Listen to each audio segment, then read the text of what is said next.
Ассалаумалейкум, анда ушул неме бүгүнкү сиздерге жакшы эртеңки айтма айреке буюрса жакшы мынакей продуктлар келди.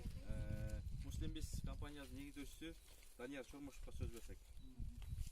Бүгүнкү жардамды, бүгүнкү ушул садаканы ороз айында чогуп кылайын деп атайын Италияда жашап иштеп аткан жаран кыз жардам берди да. Кыргызстандын жараны Италияда жашайт. Ошол 18 пакетин ошол берди да. Анан эки пакетин болсо Россиядагы иштеп жашап аткан кыргыз жараны берди. Анан дагы 5 пакетти Бишкектеги кыргыз жараны бир айым берди, бир эже берди. Жалпы 25 пакет келди да.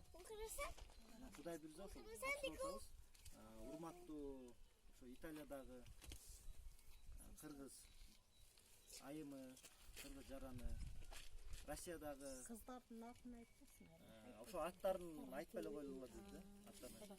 Ошо Россиядагы кыргыз жараны, анан Бишкектеги эже сиздердин садакаңыздарды бүгүн берип атат. Аллах Таалам берген садакаңызга береке берсин, калган дүйнөңүзгө да береке берсин. Рахмат сиздерге. Сиздер баталны ушул эжелерге, ушул кыргыз жарандарына Италиядагы, андан кийин Россиядагы Бишкекте дуа кылып турсуздар.